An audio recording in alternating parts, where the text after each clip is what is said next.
Hey guys, Poro here with another video, this time with the first of my 10 MSI team breakdowns. In preparation for the tournament, I've been studying all of the teams in all 5 major regions, and I'll be showcasing the teams and players who qualify for MSI, including their strengths, weaknesses, and how I think they'll do.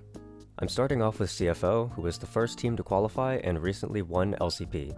You all might be familiar with them from First Stand, and they have the same roster. They use a unique approach with the only true functioning 6-man roster in all of the major regions, with 2 top laners who split time in every single match. They have Driver, who specializes in utility champions and team fighting, and Rest, who is more of a jack-of-all-trades type of player. The idea is that they can build a duo who can take advantage of the Fearless Draft format to be more flexible than other teams. Driver likes to play champions like Sion, Gragas, Ornn, and Shen. He's often put on weak side duty, and he's therefore learned how to be a self-sufficient player who can operate without resources. His biggest strength as a player is his great eye for engage angles. There are a lot of teamfights where he knows exactly what he needs to do in the fight, and then executes well enough to get the job done. This may seem underwhelming, but it's honestly pretty rare to find a player who can do their job in teamfights properly as consistently as Driver can. In terms of individual player weaknesses, I do tend to notice that Driver likes to greed for extra waves. Most of his unproductive deaths come from trying to stay one extra wave for a bit more tempo, and then dying to enemy team rotations for it. Rest is more of a standard player who can play just about anything at a serviceable level. He does play the same tanks Driver does, and he also likes to slip in additional more lane dominant picks like Rumble and Gnar. As far as I can tell, Rest's biggest weakness just seems to be that he's not at the overall skill level as top tier top laners from regions like the LPL and LCK. He's shown up to multiple international tournaments in the past few years, and it always feels like he can play solid against some regions, and then falls short against any true high caliber opponent. Their jungler is Jongjia, who is a veteran player who used to play in the LPL. He has a solid baseline of mechanical skill, and is a very consistent jungler who is good at finding advantages in games. Specifically, he is good at champions like Vi and Skarner, who have clearly defined, structured ways they want to play the game. Another large strength of Jongjia is that he's a known riser, meaning he performs better against better players. He showed it when he was subbed into LPL playoffs on EDG, and he's shown it at every international tournament he's been to with the PCS. Jongjia is either the best or second best player on this team, depending on who you ask. The mid lane might be the most interesting position for CFO, with their 17-year-old prodigy HoloCure having a crazy standout performance at First Stand. Not too much was known about HoloCure before winter. For my power ranking list, I tried to scout him out to watch his games, and I legitimately could not find any reasonable gameplay of him against any notable players. Now that I've had a whole split to watch him play domestically, my opinions of him are pretty ironed out. A lot of people think HoloCure is the best player in LCP, and his player of the game points would support that. However, I do not think this is true, and I don't even think he's the best mid laner in the region either. HoloCure has a lot of very obvious issues with his gameplay. For starters, his laning could use some work. Against mid laners who have proven themselves in larger regions in the past, such as Fofo and Fate, it's clear that HoloCure's basic laning fundamentals aren't as high. Pure 1v1, he'll usually slowly lose out over time. HoloCure's biggest issue by far though, is his inability to carry under pressure. There are a few games where he absolutely collapsed in mid-late game in carryable situations, which we will definitely be highlighting later in the video. HoloCure does have one very big strength going for him, and that's what I like to call his X factor. When not panicking, he has a very good eye for how to play out fights in very beautiful ways, a rare talent in a player this young. I think HoloCure has a lot of potential to be great, and that he'll one day be the best player in LCP if he keeps it up. He's just not quite there yet. Okay, so I'm going to interrupt here because I want to show exactly what I'm talking about with HoloCure and how well he can play fights when his mind is in the right place. So here, CFO want to break open this mid turret. They don't know where the Wukong is, however, the line of vision that they have is really good. So they have a ward here on Raptors, and they have a ward here in mid bush. What this means is that the Victor can step up and play relatively as aggressively as he wants, because there's no actual way for the Wukong to engage on him. If the Wukong wanted to engage, it would either have to be from the Raptor pit, from this mid bush, or from down here on bot side, but he's spacing up here top, so Wukong can't actually do that. So here, he's going to start playing like an absolute psycho, and then right here, he sees the Wukong pass over the ward. So he knows that Wukong wants to engage over this wall, so he's going to play extremely cocky and bait the Wukong in, knowing that his Vi is right around the corner. Once here, look at this. Look at how fast he knows exactly what Wukong wants to do there. The instant that Wukong touches this wall, he's instantly spacing back, right? And he's at all times just slightly outside of Wukong's E range. So the fight starts off really well. They end up getting a clean one-shot on the Wukong. Okay, now next, they know that Ahri's missing because she was top. Now she's missing. That means she's moving into the mid-fight. Ahri will also pass over this ward. So HongQ is going to play around this as well. Again, he knows exactly what Ahri's going to do. She's going to R over this wall right here and then try to go for a charm on either the Victor or the Swalder, right? So look at how fast he places this W and look at how clean the W's position is. Right there, that's where he puts the W. That is an insane spot to put the W. That is actually a perfect spot to put the W. So essentially what's going to happen here is that the Ahri has two options. She can either, well, I guess she has three options. You know, she could dash in and just die, but she can either dash back over the pit, but then she'll get run down by the VIQ and eventually she'll have to flash, or she can try to dash this way and go back to her team, which is why this W is absolutely perfect. Look at it, right on the edge. Ahri gets stunned by the Victor W, which means that she has to flash. So just absolutely amazing fight played by HongQ, using the vision of this ward well to cause one death and a flash from the mid laner. I mentioned that Junjia might be the best player on this roster, but for those who don't think so, they're probably thinking about Doggo instead. Doggo started in PCS, had one standout MSI performance, and was immediately given a shot in LPL. From the outside looking in, it might appear Doggo failed in the LPL. He was always on bottom teams that never had a winning record at any point. That said, this is missing a lot of context. While Doggo never won, it was not his fault.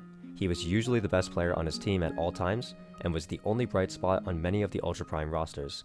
This was made apparent as soon as Doggo came back, as he's been either the best or second best ADC in the league at all times, either him or Betty, who also spent time in the LPL. Doggo specializes in dealing a shit ton of damage. He's great at playing champs that require a lot of effort to output high value in teamfights, such as Ezreal and Xayah. If Doggo does end up on one of these champions, genuinely every single team in the world needs to be careful against it. And finally, their support is Kaiwing, who is in my opinion, the second best support in PCS LMS history behind Sword Art. He's an engaged specialist who only plays Nautilus, Leona, Rel, Alistar, and Rakan. If he's forced to play anything else, his skill level drops off noticeably. This is one of his big weaknesses as a player. His other big weakness is that he sometimes engages fights too quickly before his team is ready, although this is a problem that a lot of engaged supports have, to be honest. CFO as a team has a lot of strengths. They are very good at finding cohesive drafts that work well together and complement the team's strengths. They aren't afraid to lock in champs that work well for the specific draft situation they find themselves in, and have won a few games off of that. In my opinion, CFO also feels like the strongest early game team in the region, and can play very controlled when needed. As for weaknesses, I can think of two big ones. First, and surprisingly, the fearless draft format. While they have two top laners, and a jungle mid-bot with champion Oceans, being forced into only 4 or 5 engage options is very limiting. Kaiwing does have other champions he's decent at, like Bard, Renata, Thresh, or Yuumi, but CFO still oftentimes have to lean into comps that thrive on front to back or full dive, and can struggle to find cohesive drafts late into 5-game series. Their second weakness, and honestly the truly problematic one, is that this team crumbles as soon as the structure of their draft is put under any threat. Most of their losses are from one bad thing happening in the game, followed by a complete collapse and inability to stabilize at any point. I believe this will be the biggest obstacle CFO will have to overcome if they want to find success at MSI. Nothing can display the strengths and weaknesses of this game better than Game 1 of the CFO Talon Upper Bracket Finals. I'll let the other Poro take over from here for this one. Okay, so this is CFO versus Talon, Game 1 of the Upper Bracket Finals in the LCP playoffs. In my opinion, CFO won this draft pretty hard, at least compositionally. So the way that CFO wants to play this is that they want to play fights relatively slowly, so you can use the Alistar to build space, then you use the Ornal to initiate, then you can follow with the Vial, then you can follow with Jhin roots, then Jhin can poke from range with his ultimate, which will buy a lot of space for the Azir to just absolutely hammer down DPS. So CFO have built themselves a really strong front-to-back team comp that is really flexible in terms of whether they want to engage, disengage, hold positions, play slow, play fast. They can really do whatever they want. On the opposing team, you also have a pretty interesting draft, but it's a lot harder to execute. So you have the Rumble Skarner combo, which is essentially, you know, Skarner will ult as many people as he can, and then drag them into the Rumble Equalizer so that way they take a lot of damage on the Skarner ult. You also have stuff like the Lucian-Braum combo where Lucian can proc Braum's passive a little bit faster because he has the double auto. So you have a lot of early pressure. You also have, for Talon, if you're trying to win the game, one of the ways that you might want to do it is that you look at this comp, you think, okay, Vi has a weak level 1, right? Level 1, she pretty much has to take W. If she doesn't take W, if she takes Q or E instead, her camp clear is absolutely miserable, so she takes W level 1 if possible. So most junglers will try to invade against a Vi level 1, and then Vi also has a weak, relatively weak, not like completely useless, but relatively weak levels 1 through 5. She's nowhere near as good at early ganks and early playmaking as Skarner is. So if you're Talon here, what you would want to do is try to find some kind of advantage with the Skarner early. Particularly, you could go top in the Rumble against Ornn matchup. You know, Rumble should be pushing against the Ornn. It would be really nice if the Rumble could win against Ornn on side lane for as long as possible, because eventually it'll get to a point where the Ornn just has, he's just too tanky, has too much magic resist. The Rumble won't be able to lane against him anymore. So you want to try to get the Rumble ahead early. You want to try to use your Skarner to get your team ahead early to take advantage of his early playmaking, and overall you want to avoid a situation where CFO can get to mid-game even, because if CFO can get to mid-game even, their team comp is more structured in 5v5 and it's easier to play. So with that knowledge in mind, let's see how this game plays out. This is a fantastic level 1 start for CFO. The Skarner did go for the invade as expected, but CFO are able to counter invade with the Vi and not get seen. So they are going to manage to trade bust. This gets rid of one of Vi's biggest weaknesses, the level 1. She's going to make it out of this early game completely even. If we skip forward a little bit, as you can see, junglers are just trading camps. They have effectively split the jungle, and now what's going to happen is that Vi's Raptors are respawning. And Skarner is going to want to try to make a play for these. Trying to get mid-prio here. Skarner's trying to force mid-prio for the Corki, so that way he can contest Vi on these Raptors. So again, the mentality is for CFO is that you're trying to make it to mid-game unscathed. For Talon, you're trying to force some kind of way to build a lead before then. So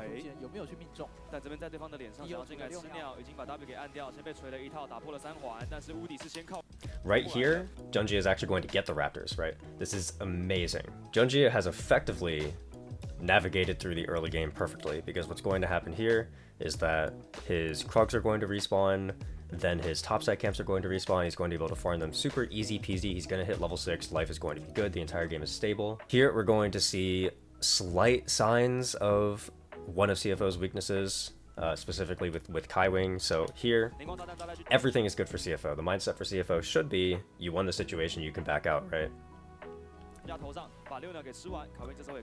Unfortunately, Jin is going to land this W. It's a really nice W, but Kaiwing's gonna panic a little bit and just go for an absolute psycho engage.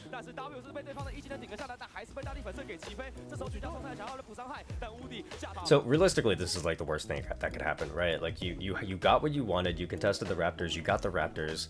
Vi has a clear, easy path to level 6, and then, you know, just a little bit of an overforce, and then now they're a little bit behind, right? It actually ends up not mattering. There's going to be a few plays made here, so like, for example, here's a really nice punish from Driver and Doggo. Check out this, I really like this. He's just going to preemptively flash before he goes for the 4th shot, to make sure that there's absolutely no chance that Skarner can deny the kill. Then over here you have Driver playing on the limits to get as much damage as possible, so that way Doggo can pick up the double kill. So really nice play from them. And here we get to the first dragon, and CFO actually successfully gets the dragon. Their Ornn ult gets blocked. The mindset here should just be to run.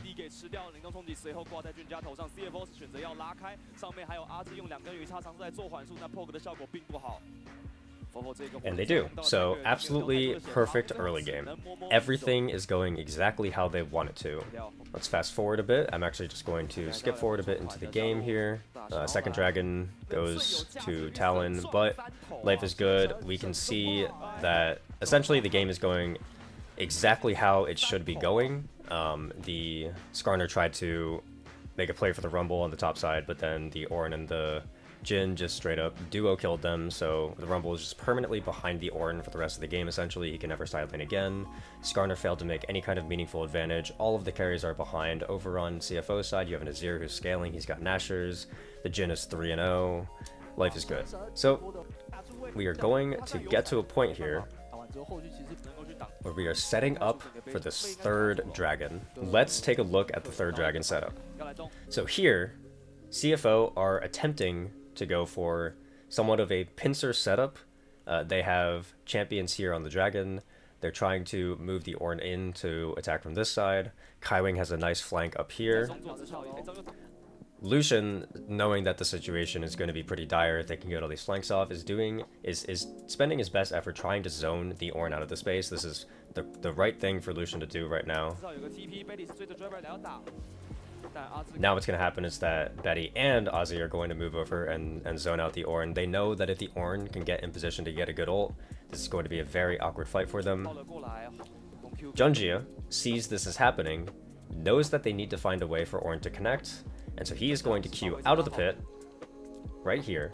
And what he wants to do is group with the Ornn, so that way they can push the Rumble here, get Ornn an entry point into the river, and then from there, Ornn can press R, Alistar has a flank, the Jin and the Azir both have space here, so you can have Ornn ult come through, Vi's probably back in the pit at this point, Alistar's flanking from here, you'll have Jin ult coming over top, you'll have Zir putting down a bunch of damage, so basically, they have exactly what their team comp wants. Then, Kaiwing, who's still out of vision at this point, just goes for this absolutely psycho flank when nobody is there to follow up. The Ornn is zoned out. The Vi queued out of the pit to help the Ornn build space. The Azir's not in range. The Jin's not in range. The Jin's not on the screen, but you can see him on the minimap. He's a little bit under the Azir. And Kaiwing just sees an angle to go on 2 people plus 1 of the carries, and he just takes it. This is a terrible engage from Kaiwing. HongQ sees this, panics, thinks that he has to bail out his Alistar, who just ran down the game. He gets flashed on, he gets ulted. Now all of a sudden the entire game is chaos. So again, this is an example of Kaiwing overforcing an engage, not engaging when his team is there to follow up. It's a pretty big mistake, but the game is still stable. CFO still has a 2k gold lead. CFO still outscales. They're going to have ornaments coming through soon. They have level 12 Ornn. Their Azir is going to be scaling super hard. They should still win this game handedly. Okay, so this is the next big fight that happens. HongQ is trying to get bot prio. He barely gets chipped by the Braum Q. And then look at this play from Woody. This is really good from Woody. Check this out. HongQ tries to stream a shuffle out. Woody's going to flash in front of the E, so that way the Azir gets blocked and he can't actually shuffle out. So now HongQ's effectively cut out. This is just a great play from Woody. So great start to the fight for Talon. Look at Driver here. Look at this insane engagement. Driver is doing his absolute best to try to win this game. Check this out.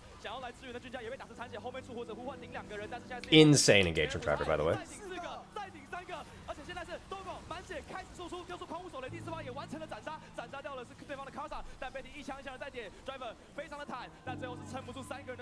So at the end of the day, it's another losing fight for CFO. This time they lost a fight because HongQ tried a little bit too hard to push out bot lane, ended up getting caught out by a really good play from Woody. So once again, Talon finds a way to win a fight. But CFO should still win the game. They still have a dragon advantage, they still have a gold lead, they still have the better team comp. That is how the fight went when they didn't have Azir, who's their primary damage dealer. Imagine how the fights could go when they did have Azir. So let's fast forward to the next fight. Oh yeah, we can also point out here that Junjie just like randomly gets caught in front of the Otacon and then they lose the Otacon. So another mistake, another choke. You know, it sucks. Talon got another small lead, but CFO should still win the game. The gold is still even. They still have the better team comp. They still have the better scaling team comp, their team comp is easier to play, they still have the dragon advantage. So let's go to the next fight. Look, it's so unbelievably difficult for Talon to ever enter the space that they just can't, and they just have to give over Soul Point. How can win? It's unwinnable team comp. Their team comp sucks. CFO's team comp is amazing. They just can't play. Let's go to the next fight. Okay, so this is the position here. Kaiwing's coming in with the flank here. Ornn is here in front. All the carries are back here. Life is good.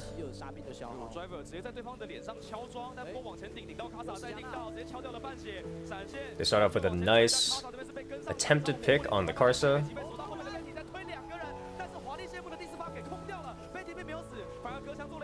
And I just want you all to see what happened in this fight, okay?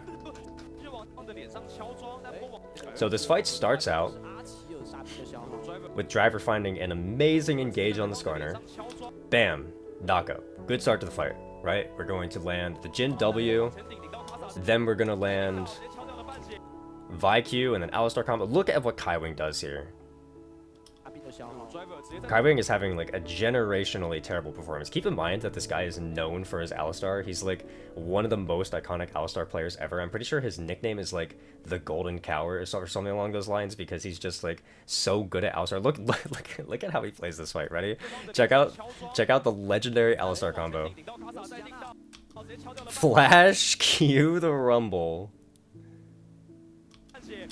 into Wing the Braum. Okay, but it's still fine. Even after Kaiwing completely scuffs the engage,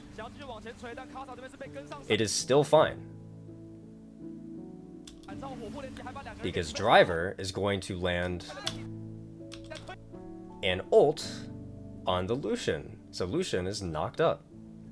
Unfortunately, Doggo does not wait for the Ornn ult to come through and fires his fourth shot before the knockup comes. So he effectively misses his ultimate fourth shot on a knocked up CC Lucian, which would have won them the fight. Then at the same time, you just have HongQ going in for a crazy shuffle, just absolutely getting his entire face one shot by this Rumble.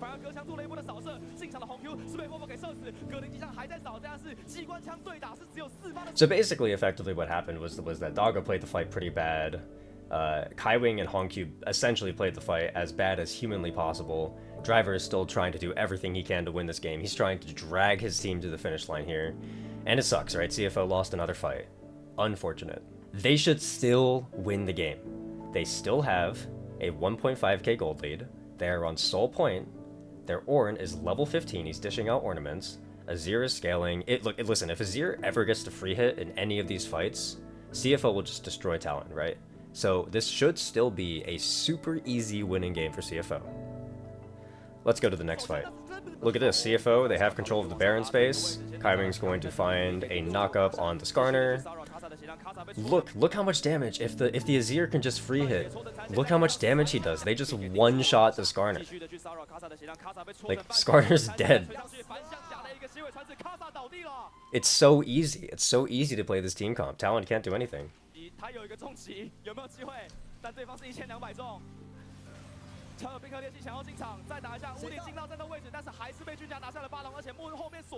Look at how HongQ plays this fight. Look at how HongQ plays this fight, okay? So he gets cut off by the equalizer.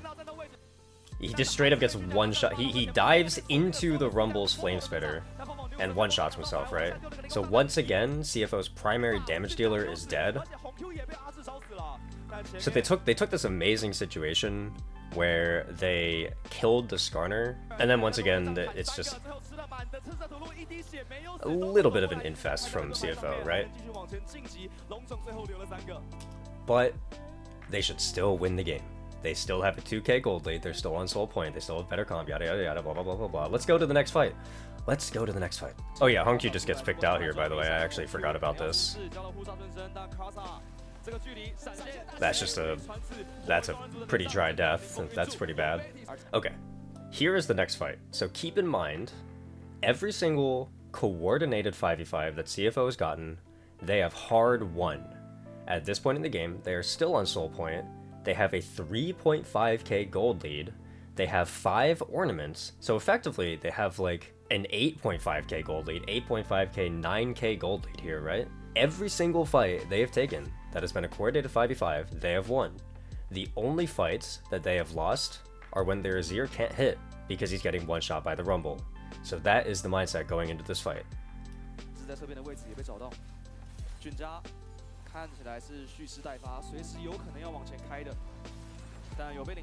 Check this out. Once again, Driver just trying his absolute hardest to win this game, trying to solo carry 1v9 this game. Finds a perfect ultimate on the Rumble. They one-shot the Rumble. Oh my god, it's so good. It's so good. The Rumble's useless. Our Azir is full health. We have a full structured fight with the Azir having full health. Look, the Azir's in a good spot. The Jhin is in a good spot. The tanks are still tanky.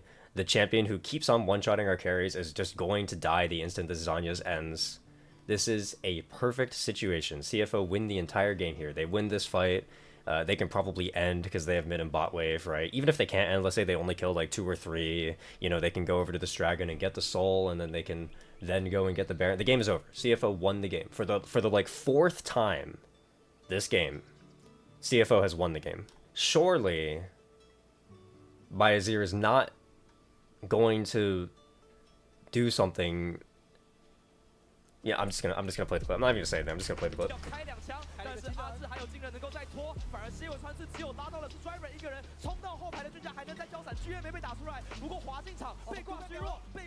But it's fine. It's fine. It's okay. It's okay. We won the fight. It was a 3-for-1. We killed 3 of them, and we only had 1 death. We're gonna get the soul. Everything is fine. Life is good. Life is good.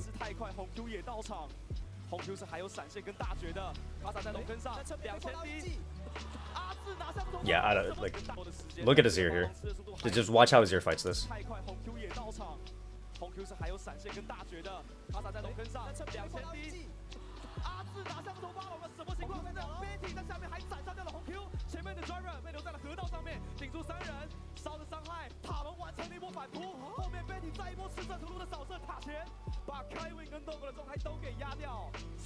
Yeah, spoilers. They lose the game. Yeah, they literally just lose the game. This is a loss.